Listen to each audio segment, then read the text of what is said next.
Assalamualaikum warahmatullahi wabarakatuh. Berjumpa lagi bersama saya dalam video media pembelajaran teknik otomotif. Dalam video kali ini saya akan menjelaskan mengenai besaran-besaran listrik dan hukum yang mana video sebelumnya berisi mengenai kelistrikan dasar. Untuk yang sekarang yaitu mengenai besaran-besaran listrik dan hukum ohm dalam lingkup teknik otomotif. Kembali saya ingatkan, mohon dipahami sampai akhir videonya, jangan diloncat-loncat atau di-skip untuk menghindari kesalahpahaman dalam menerima materi yang saya sampaikan. Oke, jadi saya akan menjelaskan besaran-besaran listrik itu apa dalam kendaraan ringan dan hukum ohm. Nanti ada contoh-contohnya. Oke, jadi besaran-besaran listrik dalam lingkup otomotif itu ada 5. Secara umum tidak cuma 5 ini, tetapi masih banyak lagi ada besaran-besaran listrik. Namun kebanyakan atau yang paling penting dalam kendaraan ringan itu ada tegangan, arus listrik, resistansi, kapasitansi, dan daya listrik. Untuk lebih jelasnya, kita akan mempelajari mengenai apa itu dari kelima komponen ini, dari kelima unsur ini, sampai benar-benar kita memahaminya, kita paham betul dan bagaimana kita memperhitungkannya, karena nanti ada di akhir ada contoh-contoh soalnya untuk umum. Oke. Jadi tegangan itu apa sih? Ya, mungkin di benak kita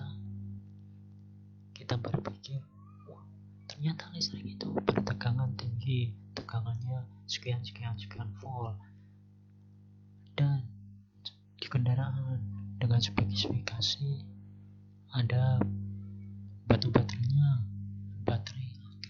itu 12 volt. Jadi gini, tegangan itu memang sudah dituliskan di sumber listriknya. Contohnya di PLN itu ada tulisan 110 sampai 220 volt. Artinya bahwa tegangan itu 220 volt.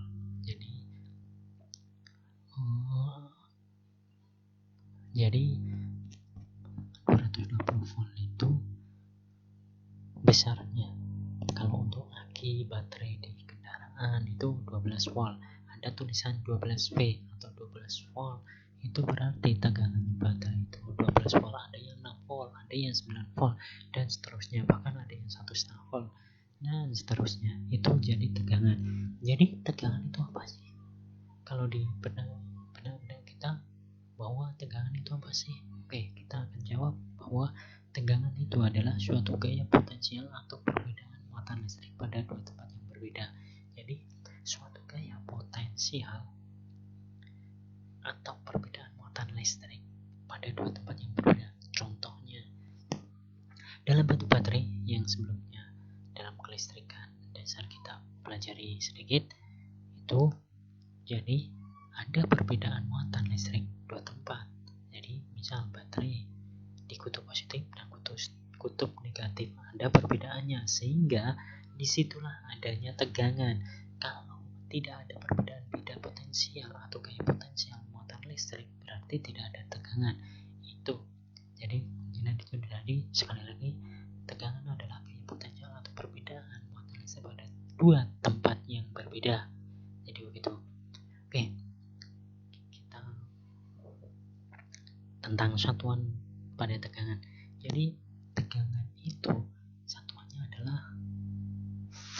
Kalau dirumuskan itu V dalam rumus pembacaannya yaitu volt. Dari V bukan F, tapi V, volt. Kemudian ada skala besar dan skala kecilnya. Oke, tambahan sedikit, kilovolt dan megavolt ini jadi kita jumpai banyak sekali di gardu-gardu PLN, gardu listrik yang skala sangat besar. Jadi ada kilovolt, ada megavolt. Jadi voltasenya sangat tinggi. Kalau yang skala kecil itu ada microvolt, ada millivolt, itu di bawahnya. Jadi di bawahnya volt itu sangat jauh, sehingga ada yang besar, ada yang sampai 1000 volt, ada yang 1 juta volt. Itu yang listrik PLN. Kalau yang di kendaraan itu kebanyakan 12 volt, ada yang 6 volt dan seterusnya. Jadi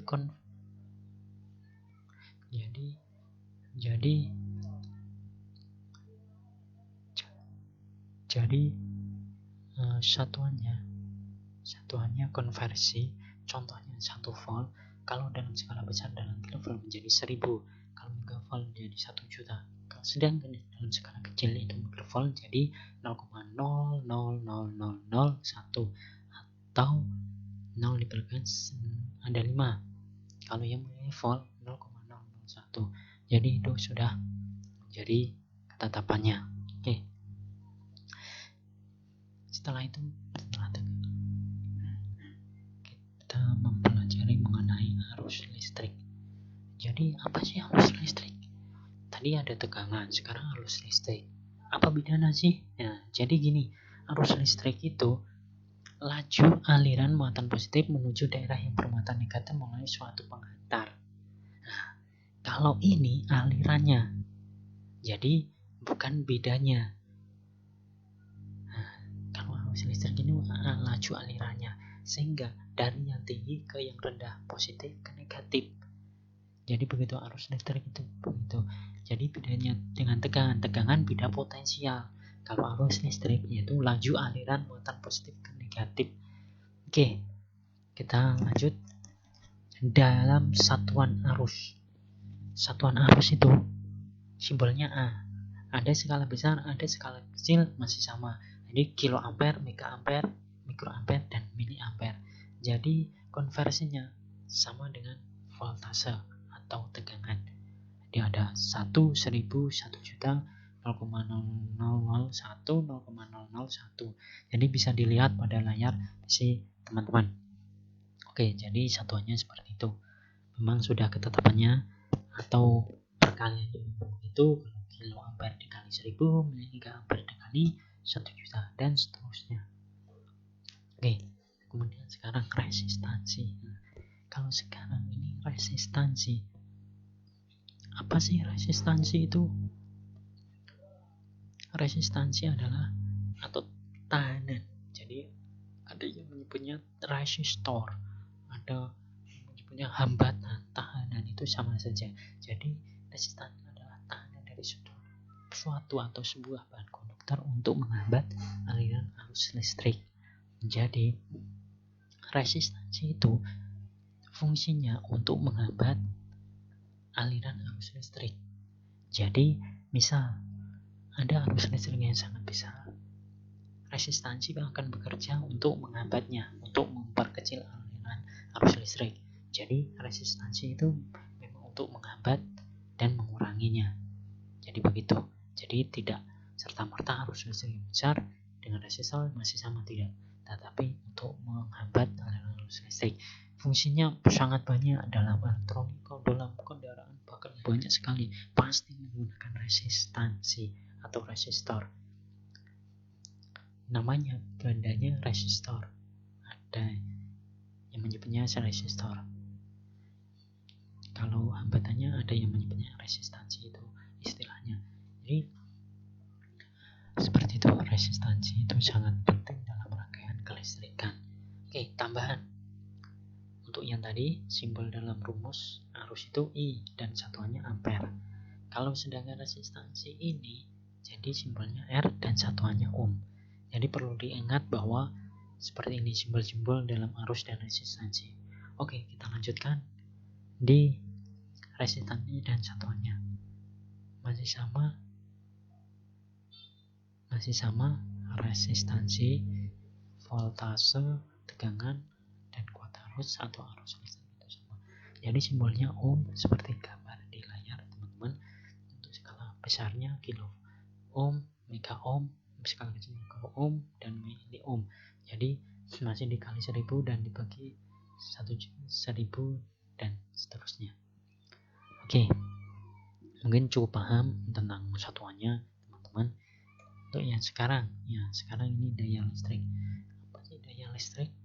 Daya listrik adalah laju penggunaan energi atau kemampuan untuk melakukan kerja per satuan waktu dan diukur dalam satuan watt. Jadi daya listrik itu satuannya watt. Jadi laju penggunaan energi. Jadi penggunaan energinya, bukan laju arusnya, tapi laju penggunaan energi dan kemampuan untuk melakukan kerja. Jadi dayanya ini namanya daya, itu kemampuan untuk melakukan kerja.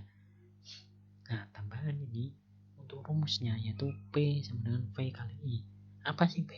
P adalah daya listrik, V voltase atau tegangan, dan I arus. Oke, perlu diingat seperti itu. Kita lanjutkan. Satuannya seperti ini. Simbolnya W, pembacanya watt, skala besar kilowatt, megawatt, skala kecil miliwatt. Ini masih sama. Jadi 1, 1000, 1 juta, 1/1000. Jadi seperti itu. Oke, kita lanjutkan mengenai kapasitansi. Apa sih kapasitansi? Nah, ini kapasitansi adalah kemampuan untuk menyimpan elektron atau energi listrik. Jadi kapasitansi itu fungsinya untuk menyimpan. Ada yang menyebutnya bendanya itu kapasitor, jadi untuk menyimpan. Ada yang menyebutnya itu buat menyimpan listrik sementara, ada boleh. Jadi seperti itu. Kalau ditanya apa itu kapasitansi, jadi kemampuan untuk menyimpan elektron. Bendanya namanya apa? Kapasitor. Kapasitor untuk menyimpan elektron atau menyimpan energi listrik. Oke, jadi satuannya seperti ini. Kalau kapasitansi berbeda. Jadi satuannya F atau farad. Satuan dalam kecil itu mikrofarad, nanofarad, pikofarad. Lambangnya atau simbolnya seperti layar pada yang ada di depan teman-teman layar. Oke, konversinya 1 kalau yang mikrofarad 1 kali 10 pangkat min 6, kalau nanofarad 1 kali 10 pangkat min 9, kalau pikofarad 1 kali 10 pangkat min 12. Itu dari konversi farad ke mikrofarad, nanofarad, pikofarad. Jadi seperti itu. Oke, kita lanjutkan hukum Ohm. Nah, ini hukum Ohm yang sangat-sangat penting dalam bidang otomotif pasti ya ada. Jadi hukum Ohm itu sangat terkenal dalam ilmu fisika I, V, dan R. Kalau mencari I, V bagi R. Kalau mencari V berarti I kali R. Kalau mencari R, V dibagi I. Jadi itu sudah ketetapan menggunakan segitiga ini. Kalau mudahnya untuk mengingat teman-teman, buatlah segitiga seperti di layar tersebut. Oke, contoh soal. Nah, ini yang terakhir, contoh soal. Tentukan tegangan lampu yang diperlukan adalah arus yang diperlukan adalah 2 ampere. Tahanan lampu 8 ohm. Yang ditanya daya listrik. Jadi yang diketahui kita jawab I 2 ampere, R 8 ohm. Ditanya itu dayanya. Jadi kita ingat di slide yang tadi. Jadi P itu rumusnya P sama dengan V kali I. Kalau hukum Ohm, V sama dengan I kali R. Untuk itu kita harus mencari V-nya dulu. V sama dengan I kali R sama dengan 2 kali 8 sama dengan 16 volt. Jadi P sama dengan V kali I sama dengan 16 kali 2 sama dengan 32 watt. Jadi daya listriknya 32 watt dengan arus 2 ampere dan hambatan 8 ohm. Oke, sekian dari saya. Apabila ada pertanyaan silahkan tulis di kolom komentar. Jangan lupa untuk subscribe dan bunyikan loncengnya, klik like dan share ke teman-teman sebanyak-banyaknya agar bermanfaat. Oke, banyak salah dari saya mohon maaf. Saya Heri. Wassalamualaikum warahmatullahi wabarakatuh.